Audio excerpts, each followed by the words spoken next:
Hello friends, ये जो आप देख रहे हैं ये साइंस का क्वेश्चन है। नॉमिकल वैसे तो ऑब्जेक्टिव है लेकिन नॉमिकल टाइप है। नॉमिकल में ये कैलकुलेट होता है, लेकिन ये आईटीआई में और पॉलिटेक्निक में पूछा ही जाता है। आप किसी भी साल का क्वेश्चन में उठाइए आईटीआई और पॉलिटेक्निक का, ये इस टाइप का सवाल मिलेगा ही। तो देख लीजिए, ये ऑब्जेक्टिव में पूछा जाता है। तो देखिए इसको हम किस तरह से बनाते हैं। ठीक है दोस्त, तो सवाल 2-3 बार रीड कीजिए, आप समझ में आ जाएगा। अधिकतम, देखिए अधिकतम कार्य के लिए बल एवं विस्थापन का क्या कोण होनी चाहिए। बोलता है अधिक कार्य के लिए बल एवं विस्थापन का क्या कोण होनी चाहिए। अधिकतम मतलब वही हुआ, अधिकतम कार्य के लिए बल एवं विस्थापन का क्या कोण होनी चाहिए। तो ऑप्शन देखिए आप, 0 डिग्री दिया हुआ है, 30 डिग्री दिया हुआ, 45 डिग्री दिया हुआ, 90 डिग्री दिया हुआ है। लेकिन आपको एक चीज पता होनी चाहिए। क्या पता होनी चाहिए? तो देखिए आपको पता होनी चाहिए अधिकतम कार्य के लिए, देख रहे हैं ये जो देख रहे हैं, अधिकतम कार्य के लिए बल एवं विस्थापन का कोण 0 डिग्री होनी चाहिए। कितने डिग्री होनी चाहिए? तो 0 डिग्री होनी चाहिए। दोस्त, इन बातों को आपको समझना ही पड़ेगा। तो चलिए हम लिखते हैं अधिकतम कार्य के लिए बल एवं विस्थापन कितना डिग्री होनी चाहिए? बल एवं विस्थापन का कोण कितना डिग्री होनी चाहिए? का कोण 0 डिग्री होनी चाहिए। इन बातों को आप समझिएगा तभी आपका सवाल सॉल्व होगा दोस्त, नहीं तो आप कितना प्रयास कीजिएगा तो नहीं बनेगा। ये तो आप नहीं, हम कह रहे हैं, 100% गारंटी है। आप इन बातों को नहीं समझिएगा तो ये सवाल सॉल्व नहीं होगा आपसे।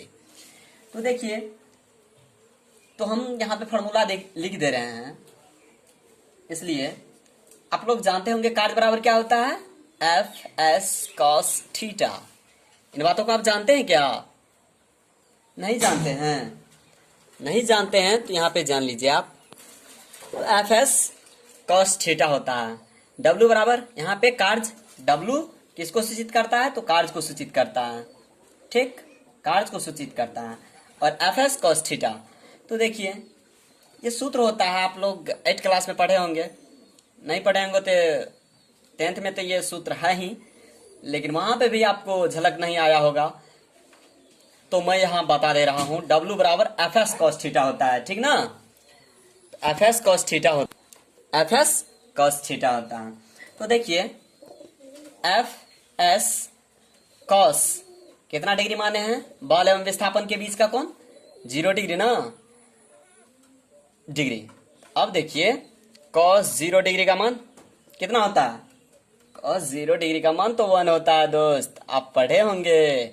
आप इन बातों को याद कीजिए 10th क्लास का। तो Fs cos थीटा, तो cos 0 डिग्री का मान 1 हुआ, 1। तो W बराबर क्या हो गया? Fs जैसे हुआ तो यहां पे देखिए कह रहा है Fs, तो ये जो आप देख रहे हैं ये Fs गुनी 1 देख रहे हैं, ये जो आप देख रहे हैं। उसके बाद देखिए नीचे में हम करते हैं जैसे, तो बराबर क्या हो जाएगा? Fs हो जाएगा। Fs तो होगा, 1 से गुना कीजिएगा तो क्या हो जाएगा? Fs हो जाएगा। ये W बराबर हो गया। लेकिन हमको पूछता है यहाँ पे क्या? बल और विस्थापन के बीच का कौन पूछता है ना, कितना डिग्री। यहाँ पे तो हम लिख दिए हैं डायरेक्ट, एक लाइन का सवाल है दोस्त। ये देखिए 0 डिग्री, तो ऑप्शन नंबर आपका ये सही होगा। समझ रहे हैं? लेकिन ये मेथड गया, यहाँ पे आप 0 डिग्री लिखे हैं ना, वही है यहाँ पे 0 डिग्री, यही आपका आंसर हुआ ऑब्जेक्टिव में। यदि नॉमिकल टाइप में पूछेगा तो नॉमिकल में ये होगा, इतना आंसर। समझ रहे हैं दोस्त? देख लीजिए ऊपर से, आपका ऑप्शन नंबर ए सही होगा। अधिकतम कार्य के लिए बल एवं विस्थापन का कार्य बीच के का कोण जो होगा 0 डिग्री होगा।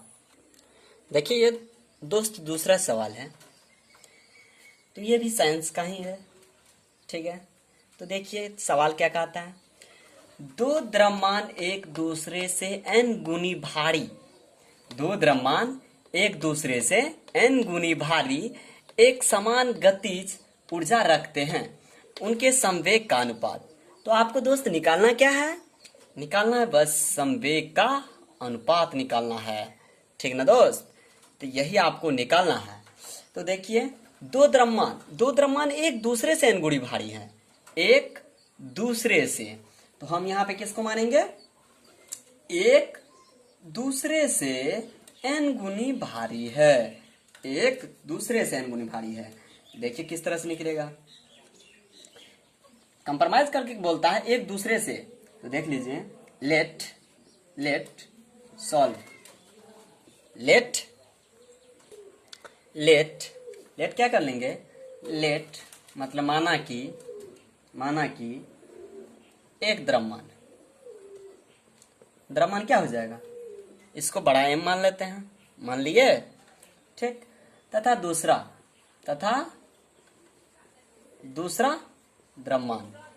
द्रव्यमान, ठीक, दूसरा द्रव्यमान तथा दूसरा द्रव्यमान क्या हो जाएगा, दूसरा द्रव्यमान n गुनी बड़ी है ना, n गुनी हो गया, nm हो गया। देख रहे हैं यहाँ तक, गतिज ऊर्जा दोनों का क्या है, समान है। यहाँ पे देख लीजिए गतिज ऊर्जा दोनों का क्या है, दोनों का समान है। ये क्वेश्चन से है दोस्त, अकॉर्डिंग टू क्वेश्चन, ये क्वेश्चन से ही है, इसलिए संवेग अनुपात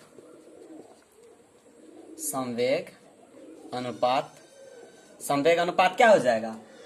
तो पहले वाला का जो था m, जो पहले था संवेग बराबर होता है m भी, ठीक, m भी बा n m। तो देखिए m भी बाय n m भी। तो देखिए ये दोनों गया कि नहीं दोस्त। तो यहाँ पे 1 बचा, नीचे में तो n है, ये है, तो 1 अनुपात n में हो गया ना, यही आंसर हो गया दोस्त। तो देख लीजिए ऑप्शन आपको सी राइट हुआ, समझ रहे हैं दोस्त। तो ये आपका दूसरा सवाल हुआ दोस्त। तो चलते हैं हम नेक्स्ट सवाल पे। तो ये देखिए तीसरा सवाल है, जो कि महाभिभिया है। भिभिया एक होता है, उसमें से महाभिभिया है ये दोस्त। आप इन सवालों को, इस तरह के जो भी सवाल हैं वो आप चट ही कर जाइए, क्योंकि इस टाइप का सवाल एक बार नहीं, आप देखिए हजारों बार पूछा हुआ है, एक बार नहीं हजारों बार पूछा हुआ है। देख लीजिए ये ऑब्जेक्टिव में डाला है, लेकिन आपको सॉल्व करके देना है, ये नॉमिकल टाइप है। तो देखिए बहुत अच्छा सवाल है, समय बहुत कम लगता है। एक ध्वनि तरंग की आवृत्ति 1000 हर्ट्ज है। एच जो है इसको पढ़ते हैं हर्ट्ज, समझ रहे हैं दोस्त, इसको क्या पढ़ते हैं, हर्ट्ज पढ़ते हैं। एवं तरंग दैर्घ्य 34 सेंटीमीटर है, एवं तरंग दैर्घ्य 34 सेंटीमीटर है। चलिए सवाल पढ़ रहे हैं। कहता है एक ध्वनि तरंग की आवृत्ति 1000 हर्ट्ज है, एक ध्वनि तरंग की आवृत्ति 1000 हर्ट्ज है। हर्ट्ज मतलब एज हर्ट्ज होता है, एवं तरंग दैर्घ्य 34 सेंटीमीटर है। इसे 1 किलोमीटर तय करने में कितना समय लगेगा, निकालना है हमको, समय निकालना है। देख लीजिए अंडरलाइन जो कर दिया, वृत्त में जो कर दिया वही है। तो सवाल को आप 2-3 बार रीड कीजिए। हम बार-बार बोलते हैं, मेरा सभी वीडियो देखिए आप, सभी में हम कहते हैं सवाल को आप 2-3 बार रीड कीजिए। एक ध्वनि तरंग की आवृत्ति 1000 हर्ट्ज एवं तरंग दैर्घ्य 34 सेंटीमीटर है, इसे 1 किलोमीटर तय करने में कितना समय लगेगा। बहुत ही इजी सवाल है दोस्त, यदि आप जानिएगा तभी तो बनाइएगा। तो देखिए हम बना रहे हैं आवृत्ति, तो यहाँ पे लिख देते हैं हम तरंग की आवृत्ति। n, तरंग की आवृत्ति n से सूचित करते हैं। तरंग की आवृत्ति n बराबर हो जाएगा, कितना है देख लीजिए, 1000 हर्ट्ज, 1000 हर्ट्ज। और तरंग दैर्ध्य कितना है, तरंग दैर्ध्य है 34 सेंटीमीटर। देख रहे हैं आप। दूरी कितना है, सब हम सवाल से नोट कर रहे हैं। दूरी है 1 किलोमीटर। ठीक, तो आपको तो पता होगा, जो आवृत्ति को n से, तरंग दैर्ध्य को लैम्डा से। ठीक, दूरी तो आप जानवे करते हैं, डिस्टेंस। ये लिखने की क्या बात है, चलिए लिख देते हैं हम डिस्टेंस। ठीक, तो सूत्र से प्रयोग करते हैं, सूत्र का प्रयोग करते हैं। सूत्र से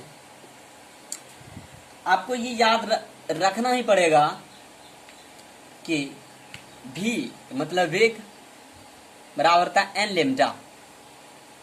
होता है दोस्त, होता है n लैम्डा होता है। ठीक, तो आप देखिए, आपको सब चीज का मान दिया हुआ है, तो v निकालना है हमको। n देखिए दिया हुआ 1000, लैम्डा देखिए दिया हुआ है, सेंटीमीटर है दोस्त, इसको मीटर बनाना पड़ेगा आपको ना, तो मीटर आप बना लीजिए। तो हम देखिए डायरेक्ट मीटर बनाते हैं, 100 से भाग कर देते हैं।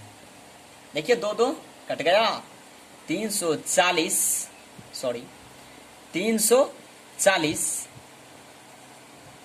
किलोमीटर, 340 मीटर बनाए थे दोस्त। ठीक, मीटर पर सेकेंड होगा, क्योंकि वेग जो होता है वो मीटर पर सेकेंड या किलोमीटर पर घंटा में होता है। ठीक, इस तरह से हम किए हैं।